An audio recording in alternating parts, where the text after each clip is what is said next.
A Facebook profile named Pappa Rodger going crazy on the internet. Many believe that Pappa Rodger is Bryan Kohberger, including a retired FBI agent. I thought it would be interesting to show two aspects of this profile in today's video. Number one, show the post that this profile made throughout the investigation before Bryan's arrest and after the murders. And also match those posts with the timeline to show the aha moments and the oh crap, his pants moments by Bryan, if it's in fact him. Second, we're going to look at his profile and his name and show you what I see in that. There's some interesting parallels that may be worth looking into. So now, let's get into it.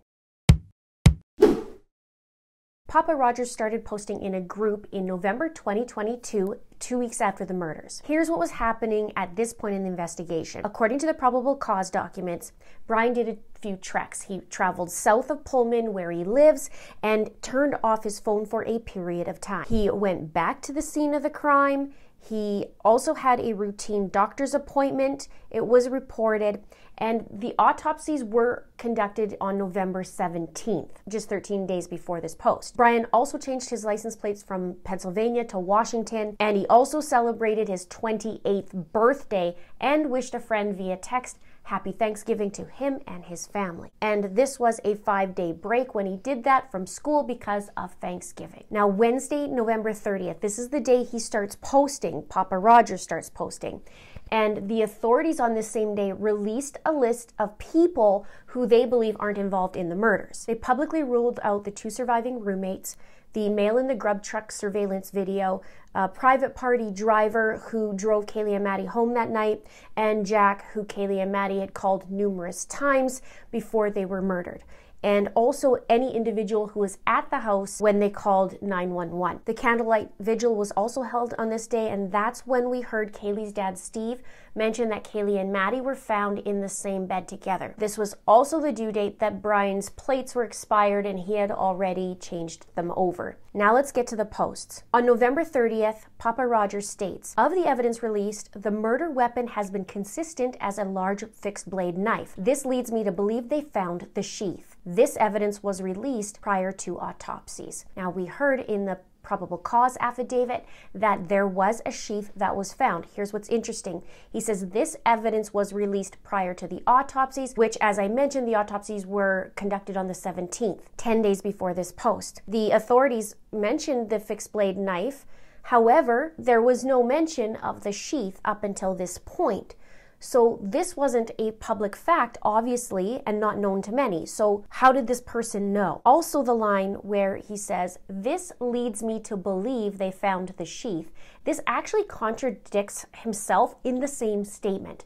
When he says this evidence was released prior to autopsies, making it sound like fact, right? But not a fact when he says this leads me to believe they found the sheath. Do you see what I'm saying? So I think, in my opinion, that this post is a big one. This is the initial, wham bam, let's put it out there and drop the bomb. You'll see throughout these posts what I mean, that he kind of likes to poke the bear, this Pappa Rodger, a little bit. He wants people to talk and to acknowledge, how smart this was or how risky or how prepared this was, so to speak. So I do believe this is a big intro for him, and he's gonna go big with the message. Next one. I believe the killers came from the high side of the house. They were covered in blood after the attack. Now, there's 2 things that I think about in this post. The high side of the house is the back of the house where the sliding glass door is. We know that, that's where we learned where the killer actually entered and exited. Remember when Bryan got arrested and the first thing he said was there anybody else arrested? And he's using they here, possibly setting up his plan maybe for his defense. Next, where he says they were covered in blood after the attack. That's not a mystery. An expert saying the same thing, and that much, amount of people dying and being killed, and there's going to be a lot of blood. But one thing I do wonder, according to DM, the surviving roommate, she was a witness and saw the killer with bushy eyebrows. She saw him all in black, which I started thinking, wouldn't she see him covered all in blood, or was it because it's too dark that she just saw him all in black? I'm curious about that. From the probable cause affidavit, it says, DM stated she opened her door for the third time after she heard the crying and saw a figure clad in black clothing and a mask that covered the person's mouth and nose walking towards her. DM described the figure as 5'10" or taller, male, not very muscular, but athletically built with bushy eyebrows. The male walked past DM as she stood in a frozen shock phase. The male walked towards the back sliding glass door. DM locked herself in her room after seeing the male. DM did not state that she recognized the male. This leads investigators to believe that the murderer left the scene. Now, I had some more thoughts about this black clothing. In my earlier videos, before all this probable cause affidavit came out, I talked about picturing the murderer maybe wearing a hazmat suit. And then we find out Bryan is charged with these crimes and he's a student in criminology. So yesterday I was thinking, well, is there such thing as a black hazmat suit? And I looked it up, and yes, there is, which would pretty much cover everything up except his eyes, right? And he could wear a mask unless you could bring that up. Let me know what you think below on that. Here's what is also something that leads me to believe he wore something. One, there's a post further in this video that you'll see, but also let's go back to the sheath, because the sheath was left behind, which is a head scratcher to me. Why isn't it on his belt, right? But then I thought, because there's no belt there to put it on. He has coveralls, hazmat suit, something, however that would be. And that's also why I think authorities had a heck of a time seeing a bunch of evidence outside that house and blood walking out of there. Also, there's a post, like I said later in this video, that's going to reinforce this theory. But let's talk about the next day, December 1st. It says, this is on the high side of the house. They found evidence here. It is likely blood dripping from the killer or killers. Either they fled through this area or they parked there. This being the most strategic entrance points to the house, it shows planning. Now he's bringing up the high side of the house again, more blood dripping, and he only had 6 comments on the last post as of the time of these screenshots, and felt the need to repost. And now he mentions planning and strategy and the spot where he parked. Now, if we look at the probable cause affidavit and what they said, the vehicle was traveling on Queen Road, which puts that right at the back of this house. Let's go the next day now on December 2nd. There's another post and it says, did the killer or killers drive or walk to and from the scene? Thoughts. Again, kind of like a provoking. And he continues this methodically, right? Step by step. He talks about the area from the day before, not a random thought. He left off on that thought and continues on. He says, did the killer or killers, again bringing the idea of 2, drive or walk to and from the scene? Now this would be a few days after the vigil happened. I'm curious though, because news travels fast about this and people were talking about how Kaylee and Maddie were found in the same bed, but there's no mention here yet. And so I'm setting this up because on December 5th, 3 days later, Pappa posts about Xana. He says, based on the evidence, this is where I believe Xana was found. And it shows where we saw the blood dripping from the house. And now there's a floor plan. I'm curious where the floor plan actually is from. If you know that, please let me know below. Or if this is something that Pappa Rodger's already had and no one else had that at this point. That would be very curious to know. He also knows where Xana's room is. Now, note, why only her on this date is he posting?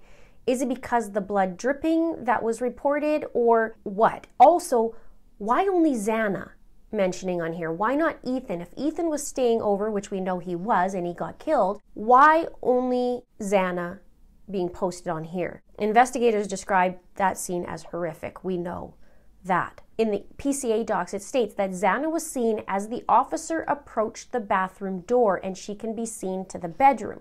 So was that Xana or was that Ethan? That's pretty specific. Not to mention here the buzz of the girls being found this 5 days after Steve announces it.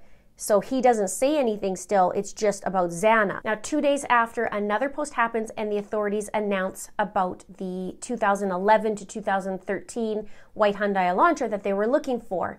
And they believe that this person has critical information. That same day, Pappa Rodger does a screenshot from Google Trends. Now what's interesting about this is he brings this back to the house now. He suggests that the house was looked at since August. Now, in the PCA docs, we know that the authorities were searching Bryan's cell phone and his pings since June, and that's when he got his phone. He also stalked the victims 12 times since then, and he was in the area around that house. So we know that Bryan was stalking his victims, and we know he started his school in August.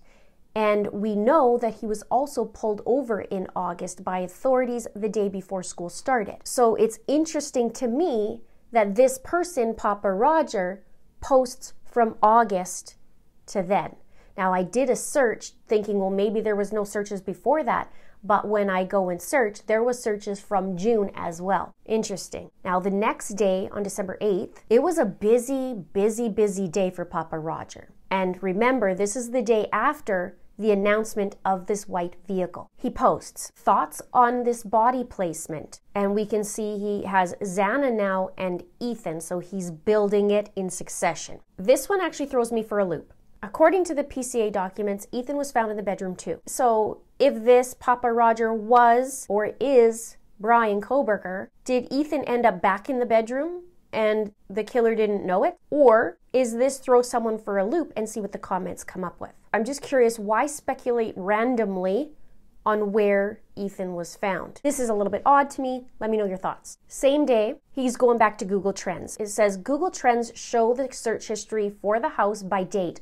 Lots of Thursday activity. What do we think? Now, he's referring to November 10th, right before the murders. The truth is in the details, though. Look closely again here. He's still going back to August 1st, and then he wants us to look at Thursday. Why is that? The same day, he says, did the killer stop at 4 victims out of exhaustion, convenience, or lack of knowledge? People were already swirling with the chitter-chatter, of course, with the 2 surviving roommates were spared. In the PCA, it talked about DM seeing the killer, like I mentioned, and they found a latent shoe print as well. Why do you think the reason is that he put this up? How would you respond to this post? And this is the one that's very interesting to me. Here's the crap your pants moment. He says, I feel like the white car isn't relevant. Now, the car was just announced the day before, right? He's asking interesting questions up until this point, provoking thoughts, answers, all these questions. And then out of nowhere, it's this, oh crap, the car isn't relevant, I feel. But we do know just how relevant this car is. Next post, why the killer choose a knife as the weapon of choice. Now, the sentence structure is a little off. It's not proper, just observation. He forgot the word did. Why did the killer choose a knife as the weapon of choice? Is it because he's still crapping himself from the Elantra post, right? Now, later on this video, I'm going to show you what I think about him choosing the knife he did. I think that is strategic. And it was thought out, and I'm going to show you why at the end of this video. Next post, why did the killer choose the house over all the others in the area? Again, in my opinion, this is more strategy. He's hinting that this was on purpose, prompting others to answer it, curious, It's like dupers, I think. Remember the Google Trends chart too, right? He's circling back and he wants to talk about the house. Next, why do we think the dog was spared? Now notice there's no other questions about the roommates.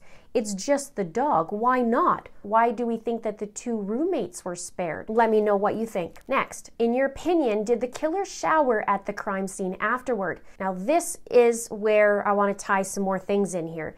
The killer would be covered in blood. We know that. I don't believe that the killer would have showered, do you? But yet he's asking that. And you know why I think he's asking that? Because there's no evidence outside. Little, I should say, not no, but there's little evidence. It's not like a huge blood trail like it should have been. So he probably wants to, act the smarty pants and ask people like, why do you think this? So do you think that the killer showered then? Or maybe he wants to goad people and bring up the hazmat suit or something along that lines. What do you think about this thought process? Let me know below. And it also ties in with his Reddit survey. He says, before leaving, is there anything else you did? And how did you leave the scene? Next post, same day. What do we think is the entrance point to the crime scene? Now, the next day after that, this is the last day of classes. It goes silent for another day, but on December 10th, he says 4 weeks in and no suspects. What is the motive? This is the first time we hear him introduce motive. Remember, though, the list of people at this point was ruled out by authorities, posted publicly, and we also have this car announcement so far. The next day, on December 11th, he posts, "Do we think the killer took anything from the house?" Now this ties back to his Reddit survey. He asks, "Before leaving, is there anything else you did? How did you leave the scene?" And according to statistics and crime experts, there was a criminology expert that said trophies are a sign of serial killers' belief they won't get caught. He says it's not uncommon for serial killers to collect trophies, holding something back from victims. It's part of the psychopath's overconfidence, the belief they can fool everyone through manipulation or charm. Next post the same day. How long do we think the killer was in the house? Now, there was a comment about Pappa Rodger saying it was 15 minutes, which according to the timeline and the probable cause affidavit, he'd be correct. How would he know that at this point? The authorities said actually initially that it was between 3 and 4 o'clock. I think it might have even been 3 and 5 o'clock in the very, very initial stages. So for him to say 15 minutes and it actually was 14 minutes or whatever it was, is very interesting to me. Or 16 minutes from the time Xana got her DoorDash delivery and then by the time they figure he left. I do think there's a thrill in this. Because how'd he know? Next, same day. Why was a knife the weapon of choice? So he's circling back again. He wants to push that going, let's talk about the weapon again. It was on purpose. I do think it was meaningful to him. There's a reason and a strategy why he chose it. Next day, December 12th. This is exam day. According to the calendar of Washington State University, it was from the 12th to the 16th. Only here's where it got interesting. I talked about it in my last video that I did a timeline. He left after the 12th. On the 13th, he was spotted in Loma, Colorado with his dad driving, but exams are from the 12th to the 16th, so I had wondered, was it just on the 12th that he had exams and then he left? But the same day on this December 12th, there was an article that was posted early in the morning about a gas station worker finding the Hyundai Elantra, or finding a white car that matched the Hyundai Elantra speeding by at 3:45 a.m. And the same day on this December 12th, he posts, "What do we think is the height and weight of the killer?" Now this is a very random thought if you think about it. Who would be able to guess the height and weight knowing what we know at this point in the investigation? We wouldn't. We wouldn't even know from DM, who said the perpetrator was, 5'10" or taller. We would know none of this. So this is a very curious post. And he may or may not know that he was seen at the scene of the crime. It doesn't say that, just saw that DM saw him. So it's unclear if he actually saw her. And did he spare her? So now I think, in my opinion, he wants to push things. It's been pretty much a month now and no movement. He's even said 4 weeks now, no suspect. Let's amp it up and talk about the killer and the details. How would we even start on the height and weight? Same day. Is the killer still in Moscow, Idaho right now? Again, wants to push the envelope about the killer. So I wonder, did Bryan go back to this scene again since it was on the eve of the 1 month mark? This is the 12th. And it's exam day, so maybe he finished earlier and has nothing to do. But like I said, he oddly left the day after with his dad to head to Pennsylvania. Did he only have those exams that first day? If you're watching and you're actually going to Washington State University and you were in the same program with him, let me know. Or you can email me at it'sacrimetosshame@gmail.com. I'd be very grateful. Next day, December 13th. This is where he's traveling through Colorado with his dad. And he took the long way home, as he likes to do. According to the probable cause affidavits, I did a couple videos on this. He likes to do the long route. And here we are, he's doing it again. He drove an extra 7 hours going this way. I did hear that there was a snowstorm in the Dakotas, so perhaps that's why he avoided it, but this is still interesting to me. I want to know why. Why I also bring this up is he did make an extraordinary amount of posts on this day. So I wonder, did his dad share in the driving? I would think he did, but there's a lot of posts. There's 6 of them. Number 1, he says, how did the killer leave the scene? Did clean up at all? He didn't finish his wording here again. Did clean up at all. But now he's referring to the killer not plural anymore, but singular, and chooses not to use the word they, just did clean up at all, leaving out he. How did he not leave a trail of blood, right? Interestingly, let's connect it to the survey. And the survey says, literally, how did you leave the scene? I have the complete survey in a different video. I'll have that in the list in the description box below, or you can just go to my playlist. Next post, not a new post for me, but still very relevant. How long was the killer in the house? You see how he's pushing this? This makes me to believe it is Bryan. He needs to circle back and poke the bear, because he'd be proud of that. Think of that, 15 minutes, 4 people in 15 minutes. He'd be proud of that fact. A killer would. You know, it didn't take very long. Look at him go. Next post. 1 knife and 4 people. The killer took a big risk. The knife could have easily broken off or become ineffective after 1 or 2 murders. Are we sure there's only 1 knife involved? Now remember, the sheath was left there. And big risk, that wording is a pat on the back from him, right? Just like the minutes. The killer took a big risk and easily broke off or became ineffective. The knife he chose was actually a very popular knife. It was a strong knife, and it's also part of what the military uses. I guess it's a very popular, well-respected knife. And also he's raising doubt here. Now, okay, are we sure there was only 1 knife? Next, now he's crapping himself again. The white car is a red herring. Now remember, the day before is the article that came out and the gas station attendant.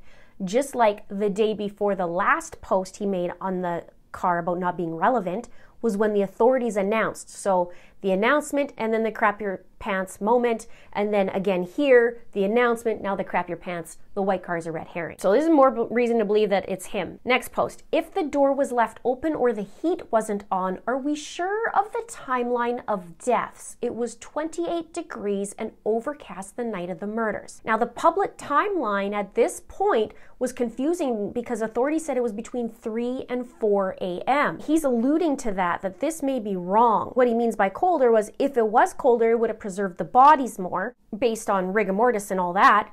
So the estimation time of deaths would be a little bit longer. So he knows that the timeline is off because it was between 4 o'clock and 4:20. Next one, same day, fight me. Law enforcement is no closer to solving this than they were 30 days ago. So this is the exact 1 month date, which is the date that he's peppering these posts. So to me, this is like a cocky post. And this is right before he's actually pulled over by authorities. Not once, but twice on the highway. December 14th, no posts at all. And this is when they'd be traveling from Loma, Colorado to Indiana, right before he gets pulled over. December 15th is Indiana pullover day. He posts, the killer has a sexual dysfunction. Thoughts? ?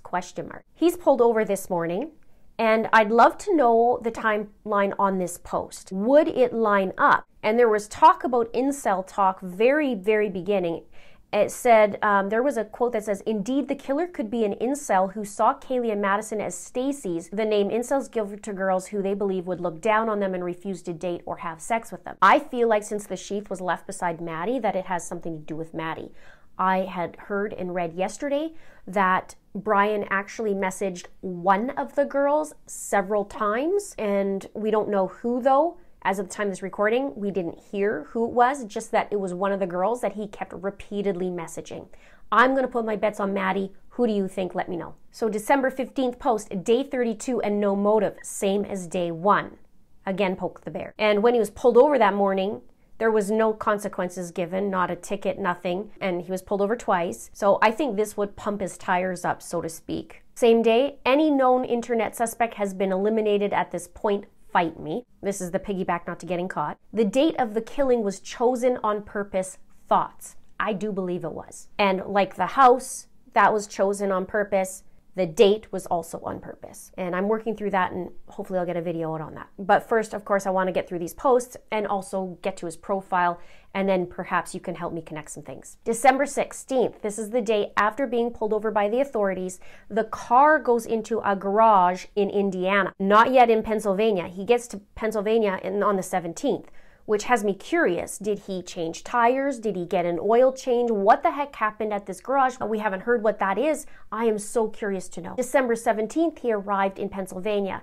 Now, there was nothing for a few days, but on December 20th, he posts, did the killer drive, walk, or some combo of both to the scene? So he's already been addressing this before, but now he's safe in Pennsylvania. and he's about to celebrate Christmas with his family while the victims didn't get that opportunity. Same day, day 37, do we think law enforcement has a motive?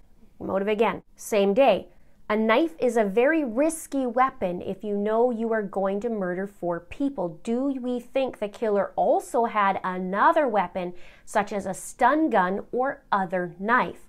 Or did they not know what they would encounter? He's back to the weapon again, using the word risky again. Remember earlier when he said, are we sure there wasn't another knife? And remember, the sheath is left. Perhaps now he's bringing up a diversion. Maybe he used the knife and another one, and that's why the sheath was left. Maybe the sheath was left on purpose. And did he use something else like a stun gun? That's another curious thing to know. And it's interesting, this last line, or did they not know what they would encounter? They meaning the killer, and wouldn't say he. December 20th, same day. Ethan didn't live at the crime scene. Very possible the killer didn't know he was there. Thoughts? Well, I want to know, did Ethan stay often at Xana's? And we know Bryan had stalked these guys for quite some time. So was this Ethan's first time there? Or was it, like a sporadic thing? He didn't stay often there? I'm curious to know that. Next day, December 21st. Can someone post actual evidence showing where the bodies were found? How can anyone post evidence on this? It feels like to me that this is actually a rhetorical question, like he can. December 21st, same day. Regardless of what has been released, I believe this is a sexually motivated crime. It may be sexually motivated, but they weren't sexually violated according to the authorities of what we heard. So who was it that he was actually after? Or why was it that he was actually after them? Was he turned down? Was he triggered?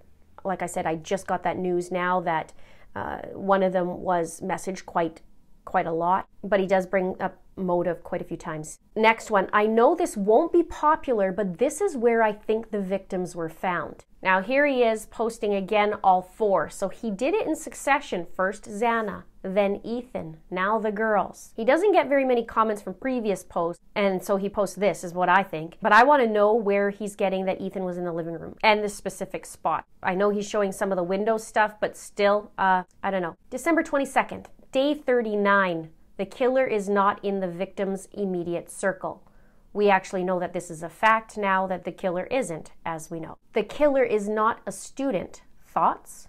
Now, in the body cam footage, I find this fascinating. When Bryan and his dad were pulled over in Indiana, Bryan didn't really identify himself as a university student. He did say he worked there at the university at Washington State. And this would be the reverse kind of a post, right? Just like the red herring car and the car not relevant. Killer's not a student. Thoughts? Oh yes, the killer is a student. So there's the timeline, but now I want to shift to his profile picture because there's some interesting things here. This ties into his posts, his strategy, and his dupers. In his profile pic, it's my understanding that this is an app-generated picture. His uniform is very interesting. When I do a search on it, it's a Russian uniform. I identified that through the hat. But what's very interesting is what is in Russia. Moscow is in Russia, right? But this is Moscow. Very clever. If we take it a step further, he's wearing a military uniform. And the murder weapon that was used was also used in the military and is used in the military and is a highly regarded weapon. And so I feel like that's also a nod to that. It ties in. And the weekend that the murders happened just happened to be right after Veterans Day. Now let's switch to his actual name, Pappa Rodger. The name itself is curious, right? First, this is how I view it. Pappa is spelt with 2 P's, which is curious, and Rodger with a D. Not Rogers, just Rodger. So I had wondered why he chose that name, and I was thinking about the military uniform, the military weapon, the weekend of Veterans Day, and I thought, are these call signs or the phonetic alphabet? So I looked it up, and Pappa is part of the phonetic alphabet if you take away that second P. And then if you look up Rodger without the D, it is part of the phonetic alphabet once upon a time because they actually replaced it with Romeo. But it was part of it, and we know Roger that, right? Roger that. But if we put Pappa Romeo, that wouldn't really sound good, and it wouldn't be quite fitting, right? But Pappa Rodger is. So what are we left with? The initials are PR. Well, to me, there's 2 ways to look at that. PR, as in doing public relations. Now get this, because I want to show you this. I find this very interesting. It says, why is it called PR? Public relations is the practice of managing and disseminating information from an individual or an organization, such as a business, government agency, or a nonprofit organization, to the public in order to influence their perception. And what is he doing here? He's doing PR, and he is practicing of disseminating information from a group of people in order to influence their perception. What do you think about that? Let me know below. Also, I'm just going to say this other one thing because I had this brought up to me yesterday, not by myself, but this person was writing the initials BK and then was writing the initials PR, and when you look at that, it looks like BK with a little bit taken away, which is a little bit what we've taken away in Pappa Rodger. Take away the P and then take away the D, which is also PD. We could do this all day, but it's very fascinating, I think. Now, we can strengthen this theory a little bit further, and here's why. In earlier news, we heard that Bryan was a little bit of a rapper, although painful, and his name was XR, and it was taken from his email.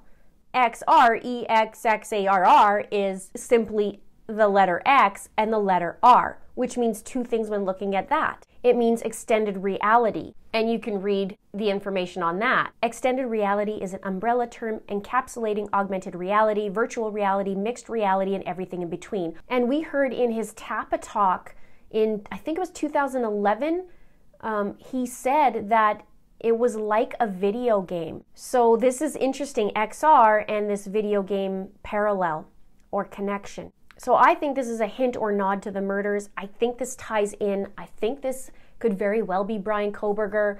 I think that this PR is related to that profile pic.